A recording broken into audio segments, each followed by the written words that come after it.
Good morning students. In the last class we have discussed about the isomerism. Today we are going to discuss some more basic concept of organic chemistry like how the chemical reaction takes place in any organic chemistry and what are the different types of covalent bond, fission of covalent bond, electrophiles and nucleophiles. So up to this topic we are going to cover today. So first is fundamental concept in organic reaction mechanism. Okay, so जब भी कोई chemical reaction होता है there is a making and breaking of bond. First there is a breaking of bond, then there will be a making of bond. तो covalent bond break होते हैं और क्या होते हैं, फिर से बनते हैं, तब कोई reaction take place होता है. ओके, सो उसमें होता क्या है कि एक सबस्ट्रेट होता है. सबस्ट्रेट वो मॉलिक्यूल होता है जिस पे कोई रिएजेंट अटैक करता है, ठीक है. और एक होता है रिएजेंट वो मॉलिक्यूल होता है जो अटैक करता है, ठीक है. ये अटैक करता है किस पे, सबस्ट्रेट पे. जब ये सबस्ट्रेट पे रिएजेंट अटैक करता है तो कुछ बॉन्ड ब्रेक होते हैं और नए बॉन्ड बनते हैं, ठीक है. तो इससे एक इंटरमीडिएट मॉलिक्यूल बनता है जो बहुत ही अनस्टेबल होगा. फिर इंटरमीडिएट मॉलिक्यूल जो है उसका डिकम्पोजिशन होगा और हमको क्या मिलेगा, प्रोडक्ट बनेगा. और कभी कभी हमको क्या मिलते हैं, बाय प्रोडक्ट भी मिलते हैं, ठीक है. सो कोई भी केमिकल रिएक्शन इसी तरीके से होगी. कोई सबस्ट्रेट होगा, सबस्ट्रेट जो होता है इट प्रोवाइड्स दी कार्बन, ये कार्बन प्रोवाइड करेगा, ठीक है. रिएजेंट क्या करेगा, it will attack on the substrate और एक इंटरमीडिएट प्रोडक्ट फॉर्म करता है. फिर इसका डिकम्पोजिशन होता है और फाइनली हमको क्या मिलता है, प्रोडक्ट और बाय प्रोडक्ट, ठीक है. सो सबस्ट्रेट में हमने क्या लिखा, definition, molecules undergoing attack. Okay, so this substrate undergoing लिख लो, attack. And this reagent is attacking species. Okay. तो अभी हम लोग पढ़ेंगे कि what are the attacking species, इन सब के बारे में पढ़ेंगे. कितने टाइप के attacking species हो सकते हैं, ठीक है. सबस्ट्रेट कुछ भी हो सकता है, like chloroform is also a substrate. हमने बहुत सारे अलग अलग टाइप के कंपाउंड पढ़े हैं, लाइक CH3OH है ना, ये एक सबस्ट्रेट हो सकता है. कुछ भी CH3COOH ये भी एक सबस्ट्रेट हो सकता है. तो कोई भी एक ऐसा कंपाउंड जो कार्बन प्रोवाइड करेगा that will be substrate. Reagent जो होगा, अटैकिंग स्पीशीज होगा, इसको अभी तक हमने नहीं पढ़ा है, इसको हम पढ़ेंगे, ठीक है.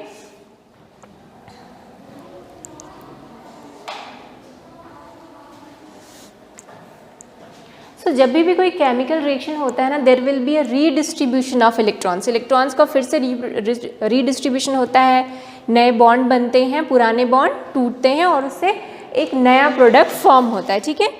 सो हम देखते हैं कि जो बॉन्ड ब्रेक होगा वो कितने टाइप से ब्रेक हो सकता है. सो लिखो, next topic is fission of covalent bond. ठीक है, फिजन मतलब ब्रेक हो जाना. लाइक आपने बायो में पढ़ा होगा ना, फिजन. क्या क्या पढ़ते हो बायो में? अमीबा का कैसा फिजन होता है, क्या फिजन होता है उसमें, उसको क्या बोलते हैं, बाइनरी फिजन, है ना. और क्या पढ़े थे 10th में, बाइनरी फिजन और मल्टीपल फिजन, ऐसा कुछ पढ़े थे, है ना. तो फिजन, वहाँ पर फिजन का क्या मतलब था, सेपरेशन, है ना. दो जो है अमीबा जो है दो पार्ट में सेपरेट हो जाता था. सो यहाँ भी फिजन का वही मतलब है. कोवैलेंट बॉन्ड क्या हो जाएगा, टूट जाएगा, ब्रेक हो जाएगा, ठीक है. सो लिख लो definition, fission of a covalent bond का डेफिनेशन क्या होता है, breaking of covalent bond. Fission means breaking of covalent bond of the compound. Breaking of covalent bond of the compound is known as bond fission.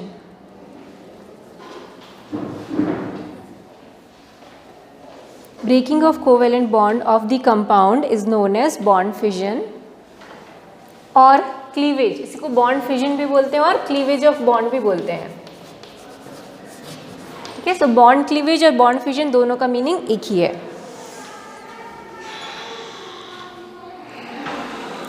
Covalent bond can be cleaved by two ways. Covalent bond can be cleaved by 2 ways। 2 तरीके से bond का fission हो सकता है, ठीक है। First जो तरीका है उसको बोलते हैं हम लोग होमोलिटिक फिजन, होमोलिटिक फिजन और होमोलिटिक क्लीवेज। दूसरा होता है heterolytic cleavage.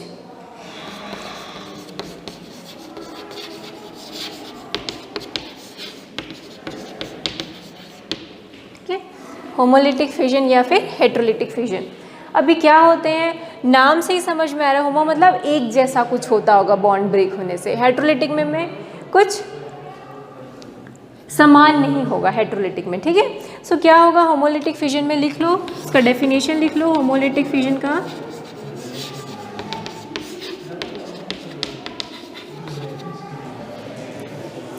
If a covalent bond breaks in such a way, if a covalent bond breaks in such a way that each atom takes away one electron of the shared pair, it is called homolytic fission। ठीक है, homolytic fission जो है generally non polar compounds में होता है, ठीक है। ऐसे कंपाउंड जो पोलर नहीं है। लाइक मेरे पास एक कंपाउंड है AB, ठीक है। अब यहाँ पर क्या हो रहा है, बॉन्ड ब्रेक हो रहा है। तो बॉन्ड में क्या होता है, बॉन्ड मतलब क्या हो रहा है, वहाँ पर इलेक्ट्रॉन्स की शेयरिंग हो रही है, ठीक है। अब इलेक्ट्रॉन्स की शेयरिंग हो रही है तो जो शेयर्ड में अगर एक कोवेलेंट बॉन्ड है तो एक कोवेलेंट बॉन्ड में कितने इलेक्ट्रॉन्स होते हैं, 2, ठीक है। शेयर्ड पेयर है, 2 इलेक्ट्रॉन्स है। तो क्या होगा, एक इलेक्ट्रॉन जो है वो B लेके चला जाएगा और एक इलेक्ट्रॉन A लेके चला जाएगा। यहाँ पर बॉन्ड ब्रेक हुआ तो दोनों क्या शेयर्ड पेयर के एक इलेक्ट्रॉन क्या हो गए, आपस में बांट लिए, ठीक है। तो देखो जब एक इलेक्ट्रॉन हो रहा है तो मैं यहाँ उसको सिंगल हेड जो एरो से शो कर रही हूँ, उसको फिश हुक भी बोलते हैं, ठीक है। फिश हुक के जैसा है ना, फिश पकड़ने जाते हैं, इसका फिश हुक ऐसे ही रहता है ना, एक तरफ रहता है, ठीक है। और यहाँ पर फिर धागे में कुछ उसके लिए डालते हैं आप लोग, तो वैसे ये फिश हुक जैसा एरो है, ठीक। तो फिश हुक एरो क्या बता रहे हैं, यहाँ पर सिर्फ एक ही इलेक्ट्रॉन का ट्रांसफर हो रहा है। शेयर्ड पेयर में 2 इलेक्ट्रॉन है, 2 में से एक किसने लिया, B ने, और एक किसने लिया, A ने, और ये दोनों के बीच का बॉन्ड ब्रेक हो गया, ठीक है। सो बॉन्ड ब्रेक जब हो जाता है और एक इलेक्ट्रॉन ले लेते हैं तब हमको मिलता है फ्री रेडिकल्स। क्या मिलते हैं, फ्री रेडिकल्स। क्या होते हैं, जैसे ये एक एटम है, उसमें क्या है, एक एक्स्ट्रा इलेक्ट्रॉन्स है, उसको पेयर्ड इलेक्ट्रॉन नहीं है, ठीक है। तो इसको हम क्या बोलेंगे, फ्री रेडिकल्स, ठीक है। तो जब भी होमोलिटिक फिजन होता है क्या हमको मिलता है, फ्री रेडिकल्स मिलते हैं। ये न्यूट्रल्स होते हैं, ये न्यूट्रल होंगे, इसमें कोई चार्ज नहीं है, बट इनको क्या बोलते हैं हम, फ्री रेडिकल। जैसे Cl2 है ना, Cl2 एक नॉन पोलर कंपाउंड है, तो Cl2 में क्या होंगे, 2 फ्लोरीन के एटम में एक एक इलेक्ट्रॉन की शेयरिंग हो रही होगी। तो जब इनके बीच फिजन होता है, इनका बॉन्ड टूटता है, तो क्या बनता है, हमको इस तरह मिलता है, 2 फ्लोरीन के फ्री रेडिकल्स मिलते हैं। H मतलब होता है सनलाइट, ये हमेशा किसके प्रेजेंस में होगा, सनलाइट की प्रेजेंस में होता है। फ्री रेडिकल्स कंटेन्स ऑड और अनपेयर्ड इलेक्ट्रॉन्स। फ्री रेडिकल्स में क्या होते हैं, ऑड इलेक्ट्रॉन्स या फिर अनपेयर्ड इलेक्ट्रॉन्स होते हैं, ठीक है। सो क्या लिखेंगे, फ्री रेडिकल्स कंटेन ऑड और unpaired electrons. Homolysis takes place in the presence of, homolysis takes place in the presence of,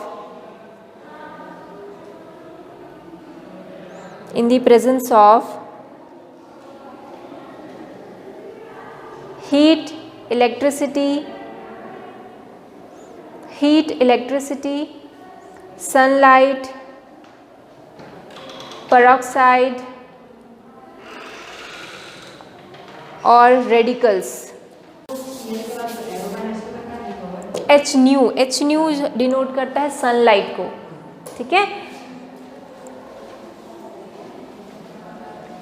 तो मैंने क्या बोला कि इसके लिए हमेशा कोई ना कोई हमको क्या चाहिए, एक्सटर्नल एनर्जी चाहिए, like heat, electricity, sunlight, peroxide या फिर फ्री रेडिकल्स। तो इसको हम शॉर्ट फॉर्म में हेल्पर बोल सकते हैं। क्या जो लिखे हो उसको शॉर्ट फॉर्म में हेल्पर बोल सकते हैं, हीट, इलेक्ट्रिसिटी, लाइट, पेरोक्साइड और रेडिकल्स। तो याद रखने का एक तरीका है ये, ठीक है, कि जो होमोलिटिक फ्यूजन है वो हमेशा किसी ना किसी के प्रेजेंस में ही होगा.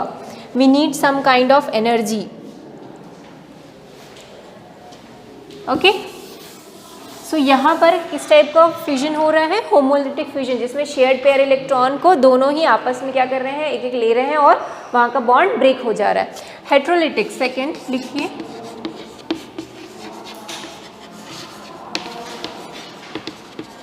Heterolytic fusion.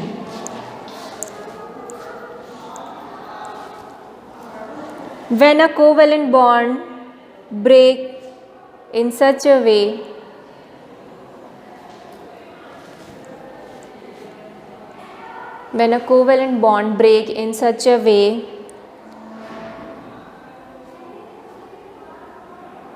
that electrons are taken up by one of the atoms present, which is normally more electronegative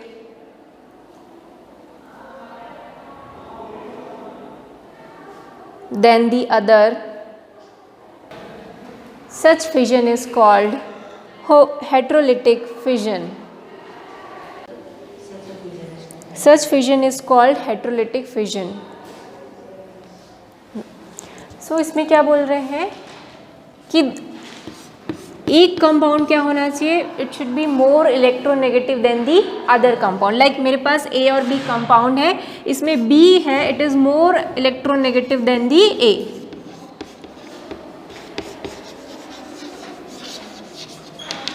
ठीक है, here B is more electronegative than A. So B more electronegative है, मतलब उसका क्या है, it will attract the shared pair of electron. तो दोनों ही electron जो है शेयर्ड पेयर के, उसको कौन ले लिया, बी ले लिया. तो इसको मैं डबल एरो से शो कर रही हूँ. डबल एरो मतलब दो इलेक्ट्रॉन का मूवमेंट हो रहा है यहाँ पर. दोनों ही इलेक्ट्रॉन कौन ले लिया, बी ले लिया. अब दोनों ही इलेक्ट्रॉन बी ले लिया तो ए क्या हो जाएगा, ए पे पॉजिटिव साइन आ जाएगा और बी पे क्या आ जाएगा, नेगेटिव साइन, क्योंकि उसने इलेक्ट्रॉन ले लिए. सो हमको क्या मिल गया, कैटायन और एनायन मिल गए. तो जब भी हेट्रोलिटिक क्लीवेज होता है हमको क्या मिलते हैं, कैटायन और एनायन मिलते हैं. क्लियर हुआ? तो देखो दोनों का बॉन्ड ब्रेक हो गया है, दोनों के बीच का जो बॉन्ड था, और क्या मिल गया हमको, कैटायन और एनायन हो गया. तो कोई भी जब बॉन्ड का ब्रेकिंग होता है, या तो वो होमोलिटिक तरीके से होता है या फिर हेट्रोलिटिक तरीके से. समझ में आया?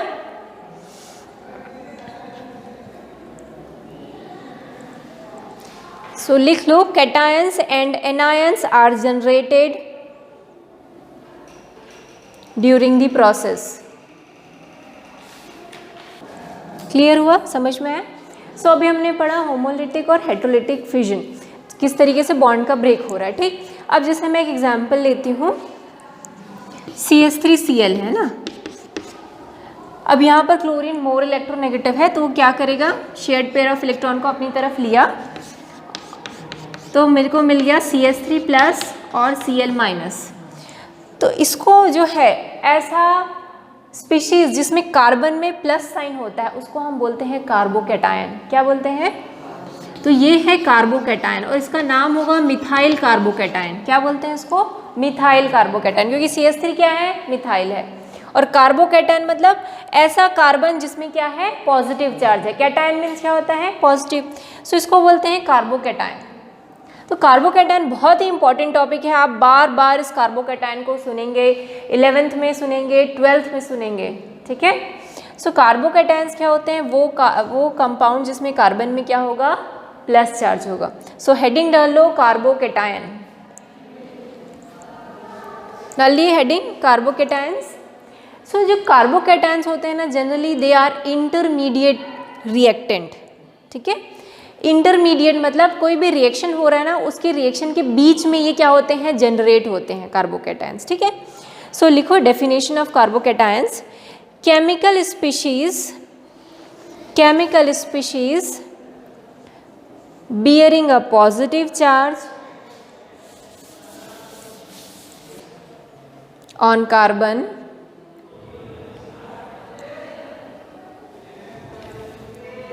and carrying 6 electrons in its valence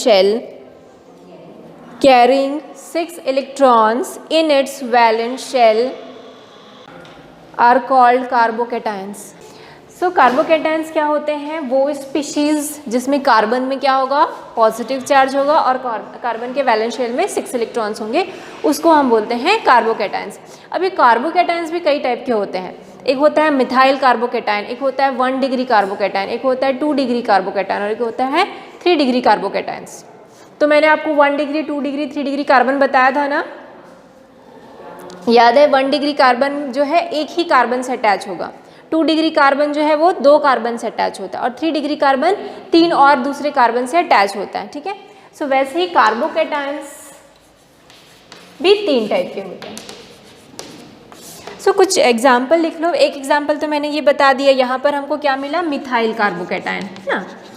अगर हमको 2 डिग्री या 3 डिग्री कार्बोकैटायन चाहिए तो वो कैसे मिलता है, जैसे मेरे पास एक कंपाउंड है CH3CH2Cl, ठीक है। यहाँ पर भी होमोलिटिक हेट्रोलिटिक क्लीवेज हुआ, हेट्रोलिटिक क्लीवेज हुआ तो ये क्लोरीन जो है वो क्या करा, इलेक्ट्रॉन लेके चला गया, तो CH3CH2, ठीक। तो यहाँ पर देखो कार्बन के पास से ये इलेक्ट्रॉन चले गए हैं, सो कार्बन के पास इलेक्ट्रॉन चले गए मतलब वो कौन सा साइन हो गया, उस पर पॉजिटिव साइन आ गया। समझ में आ रहा है ना क्यों हो रहा है ऐसा, हाँ। तो यहाँ पर देखो ये कार्बन एक और कार्बन से जुड़ा हुआ है कि नहीं। सो ये कैसा कार्बन हो गया, ये 1 डिग्री। तो इस कैटायन को क्या बोलते हैं, 1 डिग्री कार्बोकैटायन, या फिर क्या बोलेंगे, प्राइमरी कार्बोकैटायन। 1 डिग्री या प्राइमरी एक ही होता है, ठीक है। सो दिस इज 1 डिग्री कार्बोकैटायन, ठीक है। वैसे ही अगर हमारे पास कुछ इस टाइप का कंपाउंड है, now you can see this carbon is 3 degree carbon है कि नहीं, ये tell me whether this carbon is 3 degree carbon और नॉट। ये जो कार्बन है 3 और कार्बन से अटैच है तो ये 3 डिग्री कार्बन है, ठीक है। अब यहाँ पर इस तरीके से बॉन्ड है सपोज, तो ये क्या करेगा, क्लोरीन इज मोर इलेक्ट्रोनेगेटिव, तो वो अपना इलेक्ट्रॉन लेके चला गया। तो क्या मिला मुझे, किस टाइप का कार्बोकैटायन मिला इससे,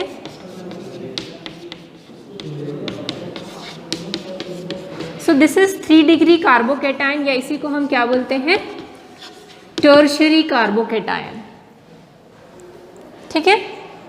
सो 1 डिग्री 2 डिग्री 3 डिग्री कार्बोकैटायन होते हैं, ये उनका क्लासिफिकेशन हो गया। सो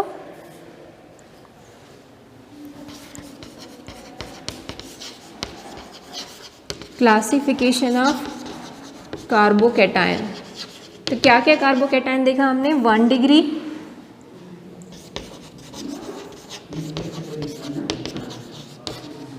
1 डिग्री कार्बोकैटायन को हम किस तरीके से बनाएंगे, CH3CH2, जिसको और क्या बोलेंगे, प्राइमरी कार्बोकैटायन। तो लिख लो, कभी अगर मैं प्राइमरी बोली और समझ में नहीं आया तो आपको 1 डिग्री या फिर प्राइमरी कार्बोकैटायन।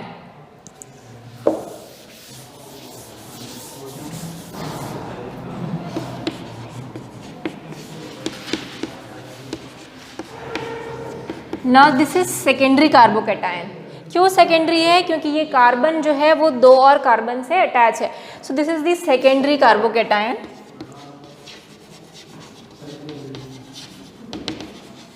ठीक है, इसको और मैं किस तरीके से लिख सकती हूँ,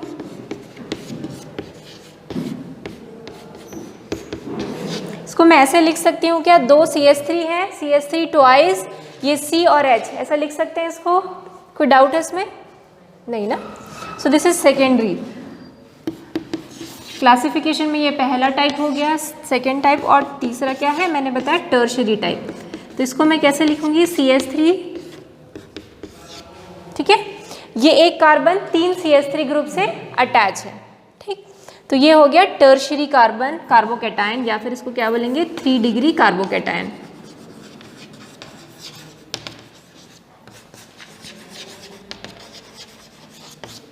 ठीक है,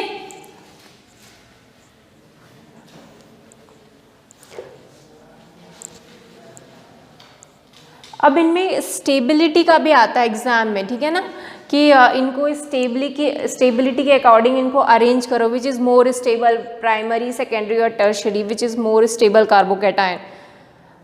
1 मार्क के क्वेश्चन में, 2 मार्क के क्वेश्चन में कभी कभी आ जाता है, क्यों, कौन सा ज़्यादा स्टेबल है, ये भी पूछ लेता है, ठीक है। ये क्लियर हुआ कि नहीं? CH3C, इसको आप इस तरीके से बना सकते हैं क्या? इस वाले को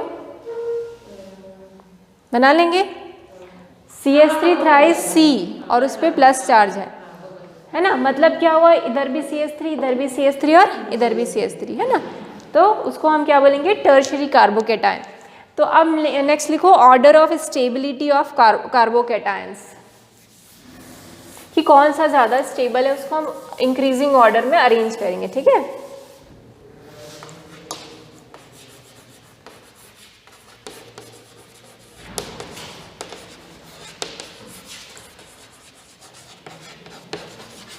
सॉरी, इसको डिक्रीजिंग ऑर्डर में हम लोग अरेंज करेंगे, कि जो ज़्यादा स्टेबल है उसको हम पहले लिखेंगे।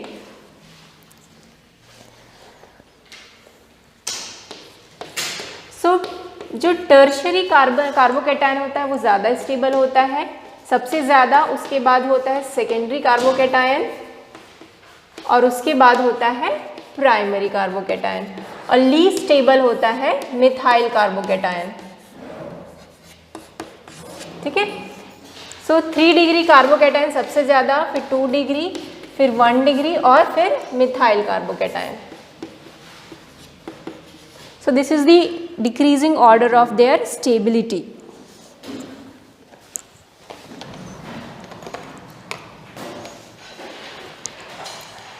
ठीक, अब जैसे कार्बोकेटायंस है ना, वैसे ही कार्बोएनायंस भी होते हैं, ठीक है, कार्बेनायंस बोलते हैं। तो कार्बेनायंस में क्या होगा?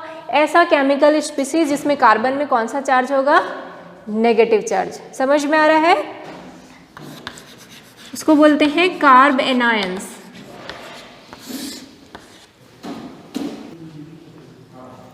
ठीक है, कार्बोनायंस लिख लिए।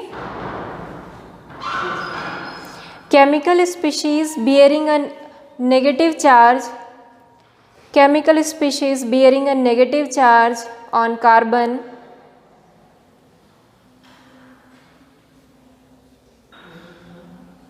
bearing a negative charge on carbon and possessing 8 electrons in its valence shell,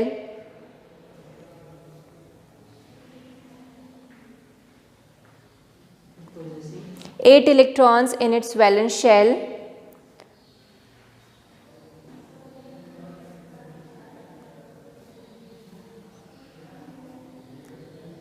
are called कार्बेनायंस। एक साथ लिखेंगे, है ना, कार्बेनायंस।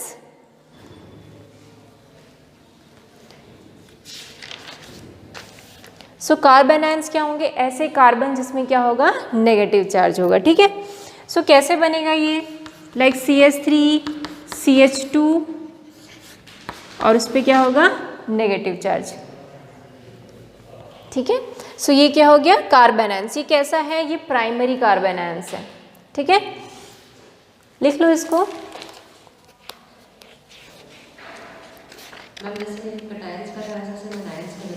हाँ,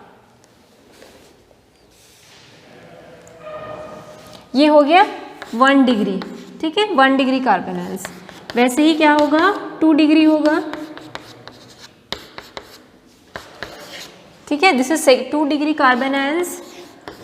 फिर क्या होगा? 3 डिग्री।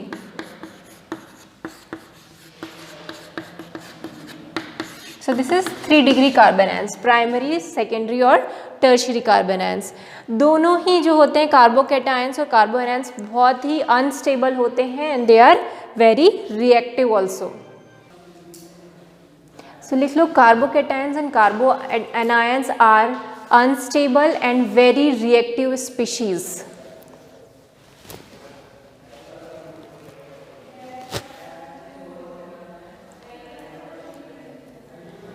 ठीक, ये बहुत ही अनस्टेबल और क्या होते हैं? रिएक्टिव स्पीशीज होते हैं।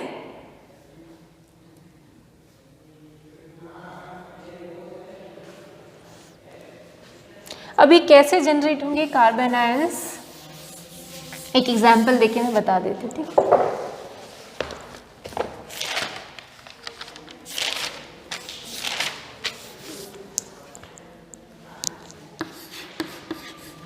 जैसे एक OH माइनस आयन है, ठीक है।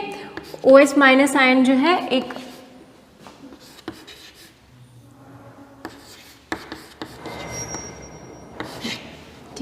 ये एक अटैकिंग रिएजेंट है, जैसे मैंने बताया था एक अटैकिंग रिएजेंट होगा जो सबस्ट्रेट पे क्या करेगा, अटैक करेगा। सबस्ट्रेट क्या होते हैं, जो कार्बन प्रोवाइड करते हैं और वो क्या होते हैं, उन पे अटैक होता है, ठीक है। जो सबस्ट्रेट होते हैं उनमें अटैक होता है और वो कार्बन प्रोवाइड करते हैं, और जो रिएजेंट क्या करते हैं, वो अटैक करते हैं। सो ये रिएजेंट इस पे अटैक करेगा, ठीक है। अब ये OH माइनस आयन है, तो ये जो कार्बन है it is more electronegative than the hydrogen, तो ये क्या करेगा, इस इलेक्ट्रॉन को अपनी तरफ खींच लेगा, तो ये क्या हो जाएगा, माइनस चार्ज, और ये यहाँ से हट गया, बॉन्ड टूट गया, तो इस H को कौन ले लेगा, ये ले लेगा, लेगा कि नहीं, तो क्या बनेगा, H2O बन जाएगा, और क्या बनेगा, CH2 माइनस CHO। तो मेरे पास क्या बन गया, एक कार्बन आयंस बन गया। अब ये कार्बन आयंस किसी के साथ भी रिएक्ट करके अपनी वैलेंसी कंप्लीट कर सकता है, तो इस तरीके से कार्बन आयंस फॉर्म होता है, ठीक है। तो एग्जाम्पल लिख लो आप। नेक्स्ट, अब हमने देखा कि जो अटैकिंग रिएजेंट क्या करता है, अटैक करता है। अब ये अटैकिंग रिएजेंट कितने टाइप का होता है वो हम पढ़ेंगे, ठीक है। सो अटैकिंग रिएजेंट में बी क्लासिफाइड इनटू 2 टाइप्स, एक होता है न्यूक्लियोफाइल और एक होता है इलेक्ट्रोफाइल्स। सो लिख लो, अटैकिंग रिएजेंट में be classified into 2 types.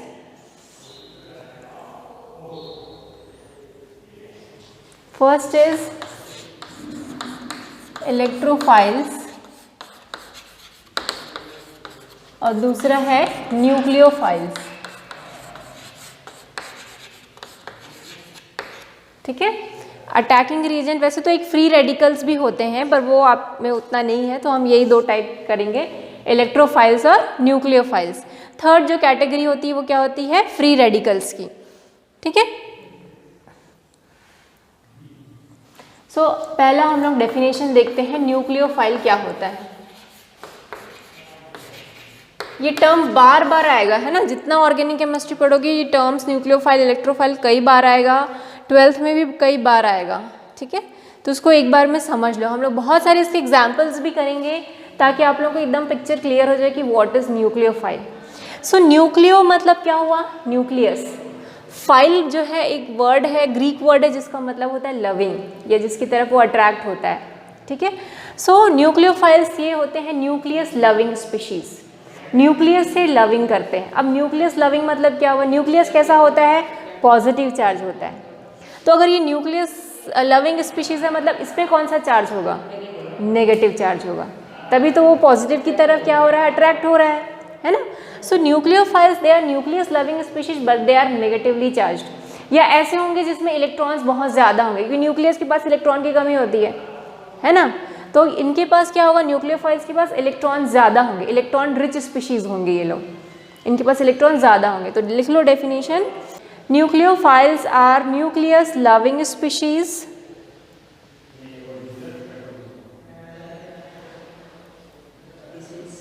full stop. Nucleophiles are electron rich species. Nucleophiles are electron rich species containing at least one lone pair of electrons. Containing at least one lone pair of electrons. Containing at least one lone pair of electron. ठीक है। सो nucleophiles कैसे होते हैं, electron rich species होते हैं। अब electron rich है मतलब या तो उनमें नेगेटिव चार्ज होगा या फिर उसमें क्या होगा, इलेक्ट्रॉन पेयर होगा, ठीक है। सो एग्जाम्पल जैसे कि Cl माइनस, ठीक है, Cl माइनस माइनस ही बता रहे कि उसमें इलेक्ट्रॉन डेंसिटी ज़्यादा है ना, क्योंकि उसने एक इलेक्ट्रॉन गेन किया हुआ है। तो जितने भी ये हैं माइनस वाले वो सारे क्या होंगे, न्यूक्लियोफाइल्स होंगे। OH माइनस, Cn माइनस, ये सब क्या होंगे, इलेक्ट्रोफाइल्स होंगे। या फिर अगर मैं न्यूट्रल देखूं तो जो NH3 है, हमने NH3 का डायग्राम बनाया था, याद है आपको, इसमें एक लोन पेयर होता था, है ना। वाटर में भी जब आपने उसका स्ट्रक्चर ड्रॉ किया होगा तो देखा होगा कि वाटर में 2 लोन पेयर होते हैं। सो ये इनके पास लोन पेयर है, मतलब ये इनके पास इलेक्ट्रॉन ज़्यादा है, दे कैन डोनेट इलेक्ट्रॉन्स, ठीक है। सो न्यूक्लियोफाइल्स क्या करते हैं, इलेक्ट्रॉन डोनेट करते हैं। और एक ROR होता है, ईथर, इसके पास भी 2 लोन पेयर होते हैं, ईथर के पास भी, ईथर के जो ऑक्सीजन है उसमें भी लोन पेयर होते हैं। तो they can donate electrons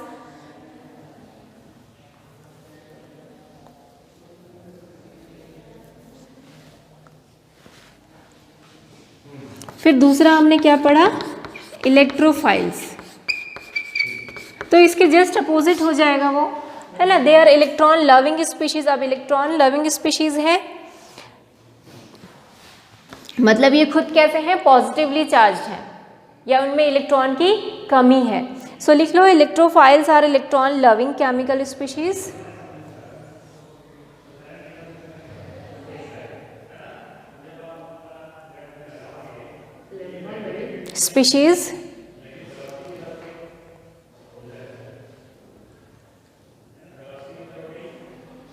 They are capable of accepting a pair of electrons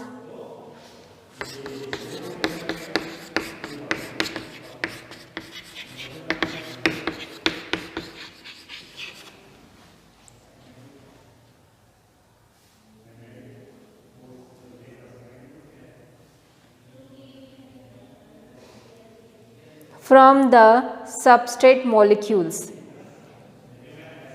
From the substrate molecules. Substrate पढ़े थे ना हम लोग, बताया था ना सबस्ट्रेट, ठीक है। So they can accept electrons from the substrate molecules. ये सबस्ट्रेट से क्या करते हैं, इलेक्ट्रॉन एक्सेप्ट करते हैं फ्रॉम दी सबस्ट्रेट मॉलिक्यूल। लिख लिए। सो इलेक्ट्रोफाइल्स होते हैं इलेक्ट्रॉन लविंग स्पीशीज, मतलब इनमें इलेक्ट्रॉन की कमी होती है तो इनको क्या चाहिए, इलेक्ट्रॉन चाहिए, तो they can accept a pair of electrons. तो इसमें क्या होगा, जितने भी पॉजिटिवली चार्ज हैं वो सब क्या होंगे, इलेक्ट्रोफाइल्स होंगे, जैसे कि H3O+, R+। जो एल्काइल हमने कार्बोकेटाइंस पढ़ा था ना, कार्बोकेटाइंस को हम R+ से डिनोट करते हैं। सो R+, जितने भी कार्बोकेटाइंस होते हैं they are electrophiles. BF3, AlCl3, FeCl3, they are electrophiles. They can accept electrons, okay?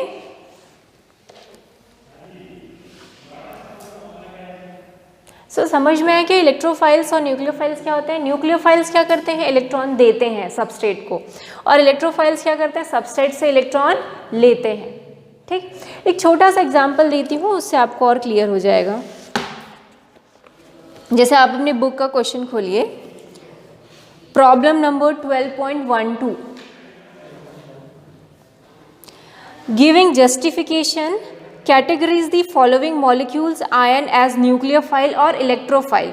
आपको क्लासीफाई करना है कि कौन सा मॉलिक्यूल इलेक्ट्रोफाइल है और कौन सा न्यूक्लियोफाइल है। तो सबसे पहला HS-।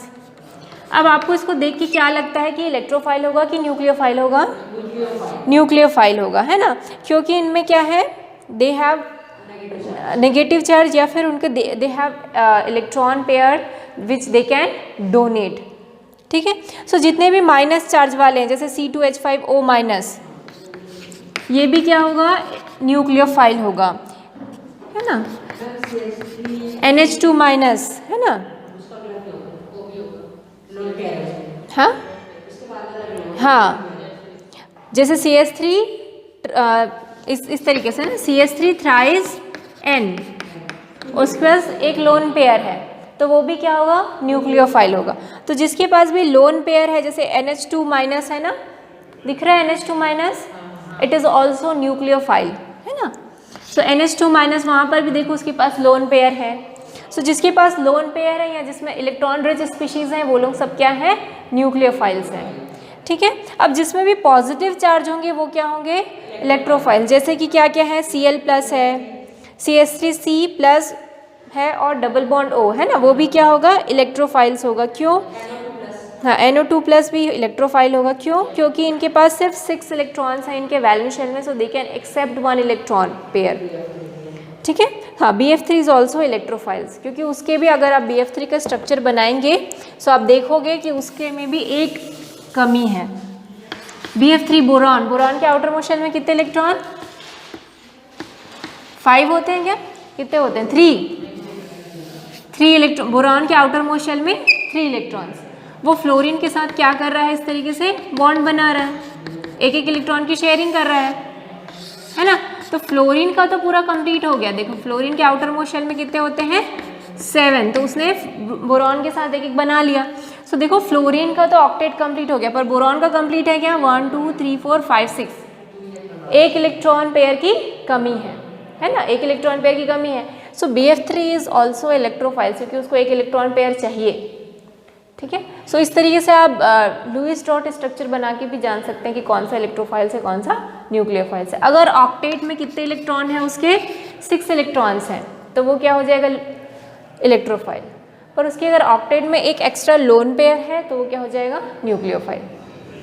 ठीक है, तो ऐसे क्वेश्चन आएंगे तो बन जाएंगे कौन सा इलेक्ट्रोफाइल है कौन सा न्यूक्लियोफाइल है, पहचानने आएगा तो। ठीक, अब अगली क्लास में हम लोग इलेक्ट्रॉन मूवमेंट और ये बाकी जो पोर्शन है उसको कंप्लीट करेंगे। ठीक, कोई डाउट? Okay, thank you.